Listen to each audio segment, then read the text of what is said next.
So all the stats for 2022 are out. We have all the market data for the entire year. Let's go through that data for a couple of different regions in the Greater Toronto Area and also relate it back to what pricing is looking like from a chart perspective. I'm Michael Ouzas. I'm a realtor in the Greater Toronto Area. If you ever want to book in a call with me, click on the link in the description down below. All the stats came out and the media has had an absolute field day. There's a lot of doom and gloom out there. Go ahead and fire a comment down below on the region that you think has fallen the furthest back from a price chart perspective. And I'm curious to see what comes in the comments. Let's start out here with the monthly sales data. We can see December 2021 versus December 2022. And this is for the Greater Toronto Area. And you can get all this data in the TRREB Market Watch. So if we look at the number of sales in December 2021, just over 6,000. And if we look at the data for December 2022, just over 3,100 sales. It's a historic month of lows here for sales. So you can see as we went through February, March and the peak, sales kind of trended downwards since. And that has to do with a lot of factors, of course, interest rates and different things. And as we can see here, the number of active listings also crept up throughout the year, but started to decline as we went through October, November, December. This could also be due to properties maybe that were listed here and didn't sell, and people decided to pull them off the market for the December month and maybe are going to revisit here in the new year. And as we take a look at months of inventory, remember we're going to take the active listings and divide them by the number of sales for the month. And at about half month of inventory, that would mean that every property in the Greater Toronto Area, if it were to sell, would be out of properties in about just over 2 weeks. That remained pretty steady as we went through January, February, started to creep up into March, and then we could see as we moved along the year, things in July, we had the highest level of months of inventory for the year at 3.12, and we've remained somewhere in the high twos since, and we're settling in here in December at 2.8 months of inventory. Average price in December 2021, just over 1.15 million. We can see here as of December 2022, just over 1,050,000. So a drop of about 100,000 year over year. And as a whole, we're going to talk about how for the year in 2022, prices were actually up as a whole, but there's a reason for that. And you can see it's very front heavy. The other thing to keep in mind is that there were a lot more sales at the start of the year, which were front loaded with higher prices versus lower prices with a lot less sales in the last basically half of the year. So let's jump into the market stats for the Greater Toronto Area. As a whole, from year to date, the pricing was up 8.5%, but keep in mind, remember as we just discussed, that was very front loaded. The first 3 months did a lot of the legwork for the year to date price being up 8.6%. If we go December to December, the price was down 9.2%. As we mentioned, December 2021 was at about 1.15 and about down just under 10%, 9% there.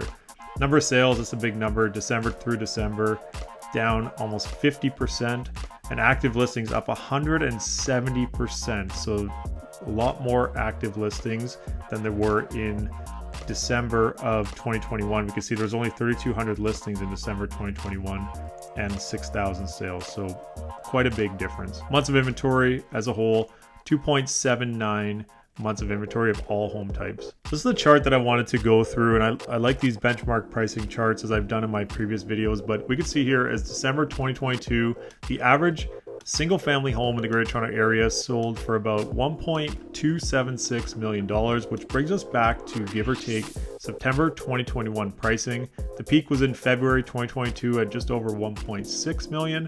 And same kind of story for townhouses, which is at 791,000 on average, which brings us back to that October 2021 pricing.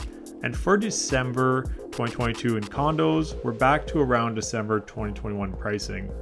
And we can see the peak was in February, March, and April for single family homes, townhouses, and condos.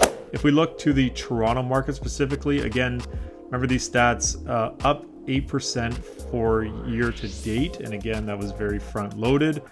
In 2021 of December, there were 2,400 sales. And in 2022 December, 1,162 sales, down 50%.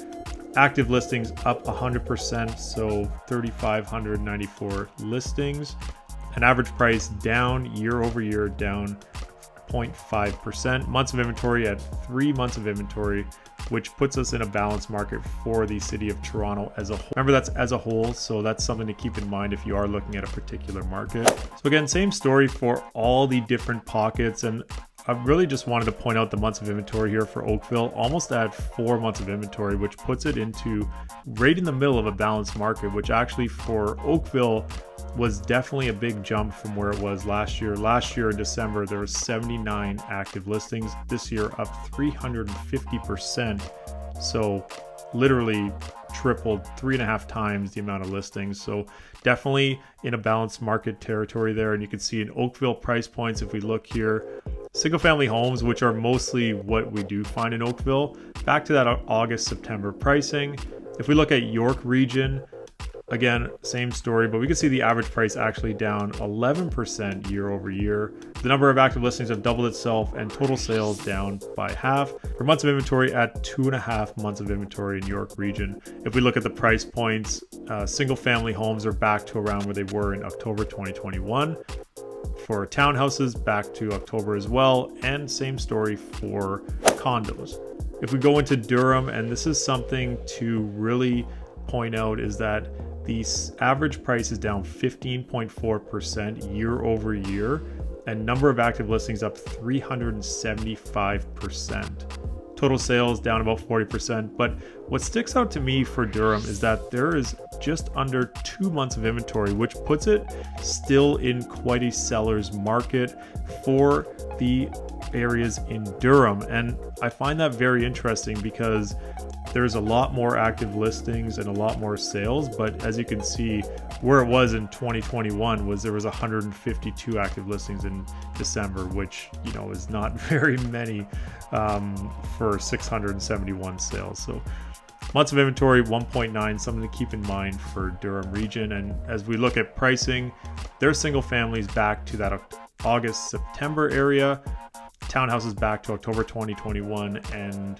condos back to November 2021 pricing. So I hope instead of just looking at the headlines, you get a little more insight into the data and what we're seeing on a benchmark price basis. Now, the benchmark price is also subjective to the number of sales. So for example, if there was only one sale in a region and it was a super high number, it'll pull the entire benchmark price up. However, if there was 100 sales in a region and they were super low numbers, it'll pull the benchmark price way down. So just something to keep in mind, but I felt like those charts told a pretty good story of how things have gone through 2022. I'd love to hear your thoughts in the comments on what you think of those charts, if you like them moving forward. Are you surprised about one city or the other? Throw those comments down below, and thanks for watching.